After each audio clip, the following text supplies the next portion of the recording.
Hi, it's Becky from Power Tools with Thread. Happy Sunday! It is June 30th, 2019. Last day of June. We're officially midnight tonight, halfway through the year. Whew, where did it go? I'll tell you, sewing projects make things just fly by. It always seems like you've got a deadline or you got something to do to keep you busy, and I guess that's the best way to be, right? So, did you guys hear what happened to Urban Threads? For you non-machine embroidery people, Urban Threads is a really popular machine embroidery pattern place where you can go and you, hold on, dog drinking. You'd think I moved their bowl, their water bowl, but they're old and set in their ways and it's not fair, so. Plus I don't want them slobbering water all over my house. Anyway, Urban Threads sent out an email I got yesterday afternoon that said that they were having problems with their website, that when users clicked on links in their website, they were being redirected to other websites. And their email said, we weren't hacked, we just need to find out what's going on. Now, I took a certified ethical hacker course because I do cybersecurity for the U.S. Air Force by day. I wear a cape. It's back there. Can you see it? And y'all, that's a hack. It's when somebody gets into your website and they're redirecting traffic somewhere else without permission. That's a hack. And what they meant probably by that was that your information, if you, like I have an account on Urban Threads, my payment information is saved on there, my credit cards and all that's on there, but Urban Threads is not processing my credit card, okay? They have somebody else do that. Urban Threads has a bank do that. When you click, it's all happening in the background that you don't see. But I went on there today to try to change my password, and you can't get to the site. At least it's almost 3 o'clock Central Standard Time on Sunday, and I couldn't get to the site. They said they'll send out an email when everything's up and running and good to go again. You can check out their Facebook group. But I suspect that all of the user information is still fine, just because somebody changed a link that you would click on to redirect you to another website. All of your user information, I'm assuming they have configured their web services correctly, okay? All of your patterns that you have purchased, all of your order information, all of your user data information is all on a database server that's contained in a database. You nerds might know what I'm talking about. For those of you who don't, just listen to me and nod and smile. But your information should be stored on a database server and it's pulled. When you click My Orders, the web server reaches into the database and says, hey, give me this so I can display it for the user. When links are hacked, that happens on a web server, not the database server, okay? So hopefully the web server issue is going to be fixed, but your data should still be fine. You know what? I don't know a thing about this. I don't know what they got going on over there. I don't know how their stuff's configured. All I know, I just know what I know from what I do for a day-to-day living. But they got issues, but I just want to give you guys peace of mind. I'm pretty sure, based on the fact that it was just a website redirect versus hyperlink redirect, that you know, they have a responsibility by federal law to let you know if your data has been breached. And they didn't say that in the email, so I suspect that everything is okay. They just have got some reconfiguring to do to figure out what happened with their web server. Anyway, let's talk about quilting and stuff, shall we? I finished the Alexandra tote bag. I told y'all a couple weeks ago that I got this from, it was a Missouri Star Daily Deal. It's all done. All done. I used an existing jelly roll that I had, and I cross-hatched it for quilting. And inside, I had some, I had bought this jelly roll with some extra yardage for some reason. The insides of it, they don't tell you to, but I machine bound. I did 2.5-inch binding strips and did my favorite machine binding method to bind those. And I also put in a little key fob thing in there to hold my keys in case, I don't know, it's pretty deep. The odds of getting lost in there are pretty high. I probably should have put a pocket in it. I just didn't even think about it. You know, I was just playing around. So, that was when Michael came to visit me, so I'll blame her. I didn't think about a pocket. But I like it, you guys. It's perfect for holding, you know, gonna go somewhere, take something with me for a project or something. It's great. I really like it. Hey, my friend Tammy at work, she stopped by the other day. Her mom's a quilter. And she came over to me and she had this cool little red bag that I ripped a little bit. Cool little red bag. And she goes, hey, my mom had a friend who gave her loads of thread and she doesn't need some of this, so would you like it? How nice is that? So I got, oh, I didn't even count them. There's probably a dozen, 2, 4, 6, 8, 10, 12, 14, 15 spools of thread in here. It looks like, it's pretty shiny, so it's a polyester some sort. It's Madeira embroidery thread. Here's some more embroidery thread. I got a pretty royal blue.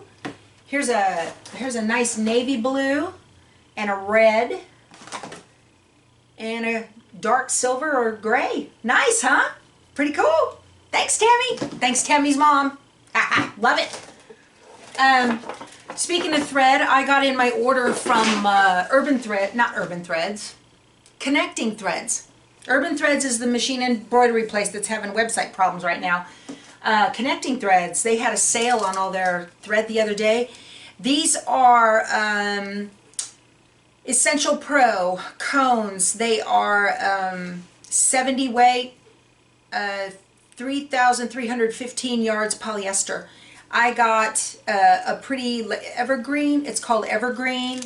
I picked up pumpkin. Fall's coming, so I needed fall colors. I have some bright springy stuff. I picked up a regular white and I picked up cream, and this one I'm going to use for the quilt that I'm making for my boss for his retirement. Y'all, that is coming along so nice. I had showed y'all a video or two ago, one of the blocks that I was making, and I was like, oh, I don't know if I like this and everything. Let me turn the camera so you can see. Look at that.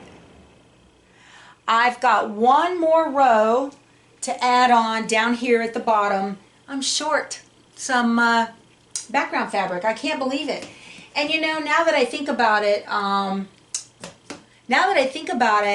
I think I was short when I made this pattern the first time several years ago. I think I was short as well. Look at the threads. Oh my gosh, you guys, the threads. Oh, I've got strings all over this thing. Look out, Harley. Harley's down here. I was looking for the pattern so I can show you guys. Sorry, don't mean to upstage my camera self here. This is, it's Gallantly Streaming. This was designed as a red, white, and blue quilt. But I used, Wit and Wisdom is the name of the line that I used, because red, white, and blue wouldn't go with anything in his house. And so I figured, well, I'll just try something else. So this is the lap size that's 3 across and 4 down. So I have another row I got to do down here, and then I have a pretty solid orange that's kind of a darker in here like color, I think. Yeah, I don't know. Anyway, I'm going to do a solid orange inner border, and then I have a black outer border that is from this cornerstone fabric right here. So all of the cornerstones in the sashing are black. I did that on purpose, obviously. But you guys, don't be afraid when you get a pattern that looks like, I mean, this is beautiful as a red, white, and blue quilt. It's beautiful. But, you know, use a different color. Use a different, whatever you got to make it work for you, okay? Let's turn back around here. Back over to my seat. I finished my nose. This is a 10-inch, 6 by 10-inch zipper pouch. These gnomes are taking little selfies. Aren't they precious? This is a travel pouch for, and it's a little wrinkled here. Y'all, that is, if I had to do it again, this is a Bosal inner foam for, what is it? It's iron-on foam that's on the back of this, okay? And then I put the zipper in the back. And I used a piece of Corey Yoder's scrap for the lining in there. That's going to hold the video camera that I'm talking to right now. It turned out darling. I really like it, and I wanted it small enough. It needs to be like a Snuggie on electronics. You don't want stuff, you know, flopping around while you're moving and whatnot. But this turned out kind of wavy on the bottom. That's from the foam. I should have trimmed it away. Not the foam's fault. Total user error. Totally my fault. Ah! Speaking of user error. Oh, man. Remember I told you guys I was going to make this Butterick 10223.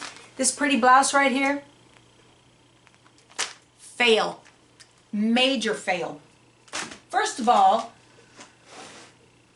I don't know why. I made it the wrong size. Body dysmorphic disorder much? Maybe. And I made it out of that seersucker. Look at this. It's a 10. You know? I mean, it looks like it would fit, but my side seams are just, I don't know. I thought about cutting it up the back. Part of the problem is, I mean, the pattern went together fine, and it needs a tie.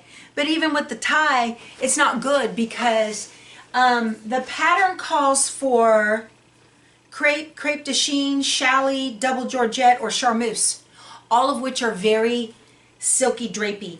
See how drapey that is on her? Okay? There's a reason they tell you what kind of fabrics to use. Seersucker has body to it. A lot of body. Kind of stands up on its own. I love it. Y'all, it's so, so nice. Seersucker is so wonderful to sew with. I used the wrong fabric and I didn't do the right measurements. So, it's a fail. I'll hold on to it in case I gain 20 pounds. Who knows?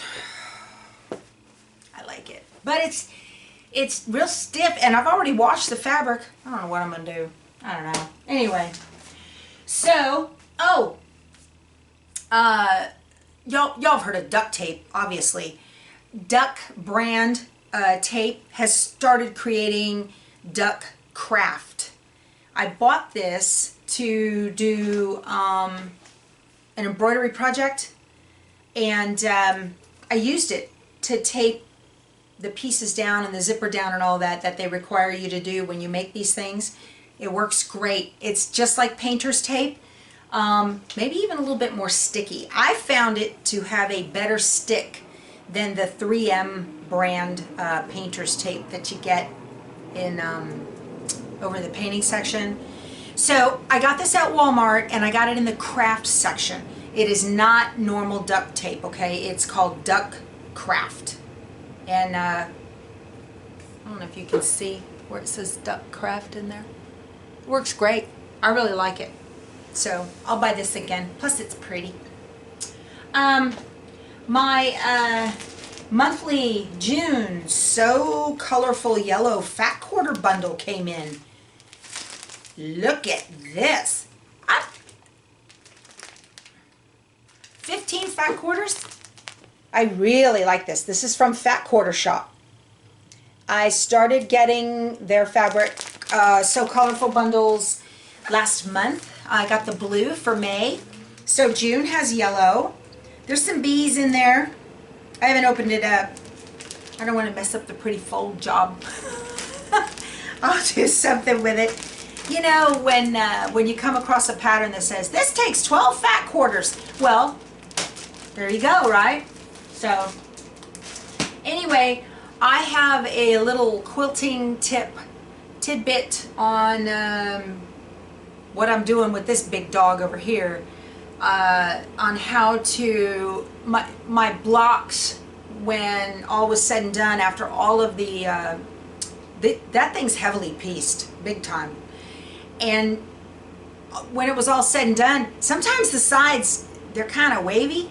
Don't ask me why. I can't tell you why. And you're like, okay, perfect 1/4 inch seam, perfect cut, everything's the same, no steam, I'm pressing using a hot dry iron, still drives you crazy. But you can fix that with sashing, and that's why I suspect this block has a lot of sashing in it. No, it's obviously designed for sashing. When you have blocks that do that, and it's time to put the sashing on, lay the sashing on a table like this that's got, you know, straight lines marked on it. Lay that out, then lay the block on top of that sashing. And even if the block is wavy, okay, don't try to match up the edges. You'll make your sashing wavy.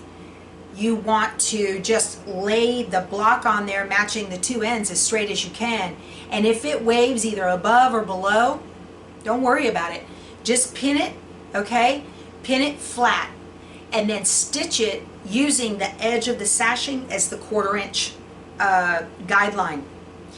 Your seam allowance on your block might get down to 1/8, but that's okay because that's on the back and nobody's going to see it. People will not notice that your block is wavy if your sashing stitching is straight. So I'm going to show you how to do that here on the end of this video. So anyway, that's all I've got to talk to you all about. I hope you guys are having a wonderful summer. Things are in full bloom here. Oh, tomorrow, July 1st, is our embroider along.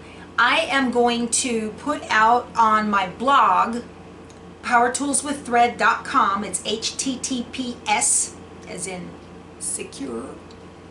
Powertoolswiththread.com. I will put the embroidery design instructions and a link to the files out there for you. I might even put some on, I don't know, I guess you can download those. I'll see if I can't put the file themselves so you can click on it and download them from my site, but you really need to go to the site where they are and get them from them. And they're free. It's completely free. Eileen Roche from Designs and Machine Embroidery gave me permission to do this with you starting in July. So tomorrow is July 1st, so we're going to do that. Now, you don't have to wait for the embroider along. You guys, if you want to go get them, download the files, download the instructions, print them out, and have a good time at it. And let me see your progress on Instagram. I'm Power Tools with Thread on Instagram. But July 3rd is my 18th wedding anniversary, and then July 4th is the holiday. And we are leaving for the coast on Tuesday and won't be back until Sunday. So I'm going to put the instructions out there tomorrow, and then I won't be back until next Sunday, and we will start, I will go through and do the embroider along video and put it out Sunday evening. So sorry about that. Hubby comes first. All right, you guys, I'll talk to you soon. Enjoy yourself. Thank you so much for all my new subscribers. Thank you for all your comments. I read every single one of them, try to give you a thumbs up or some love. And I will talk to you guys soon. Go sew something. Bye. I wanted to shoot this little snippet to show you guys when you are doing sashing. So I've got a sashing piece that I'm putting on the underside of this row of blocks that I have sewn together. Okay, when you have a heavily pieced patchwork, or even if it's not heavenly pieced, heavenly pieced, this is God's work, you guys. So you will get your top line of your blocks might be kind of wavy. I have no idea why. It just happens. But what I do know is that my strip of sashing is straight. So you want to, I don't know if you guys can see it, I actually carved a groove into the bed of the plate, the sewing machine with an X-Acto knife from the 1/4 inch line all the way down. And a lot of times, and this is just a plastic arm that goes on it, it's a extension table. This is the Brother PQ 1500 SL. It's identical to the Baby Lock Jane. So because I know the sashing is straight, I pinned it. I lay the block on top of the sashing and then end to end and make sure that those ends are even, okay? And if the block goes a little wonky to the inside, I don't worry about that, okay? So I keep the edge of the sashing straight with this line I have cut or marked. You can put tape, you can do a Sharpie, whatever you want. I make mine permanent. So as I sew, and I'm getting toward, here's one of those junctions where I've got that point, okay? Once again, I take my pin and I go in one side of the seam where it's nested, and then out on the other. That keeps that nice and straight and tight. And I don't try to match like this. That's a long ways off. If I try to match this and make it even, it might look even on this side, but it's going to make the sashing wavy, and I don't want that. So I'm just going to keep it like it is. And I am using the sashing as the guide. And right now, I don't know if y'all might have seen this in my previous video or not. I'll do it again. Where these two lines intersect, let me get super close.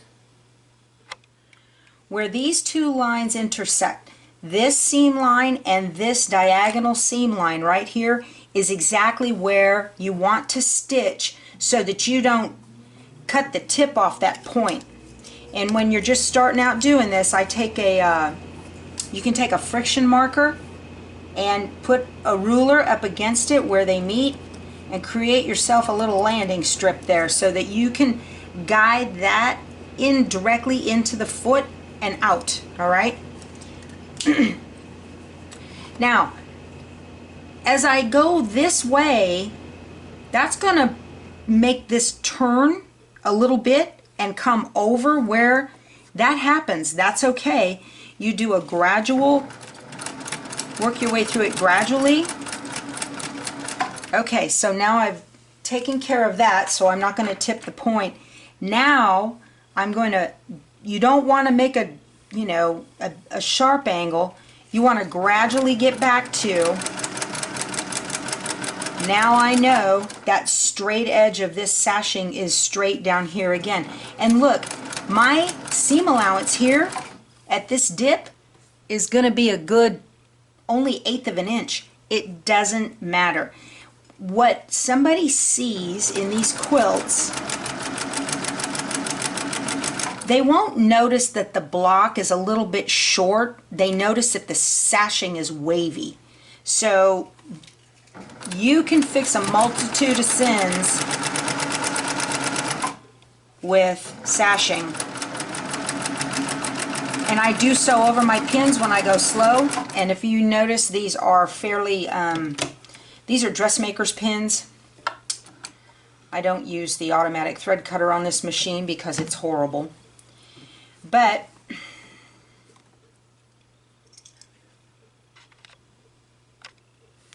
go through here and remove my pins. I've done this all the way along. There it is again. See how these blocks, for whatever reason, they just pulled short, and it happens. But you want your sashing to look as uniform as possible, because when it's all said and done, that's what's going to make the quilt look right versus wonky.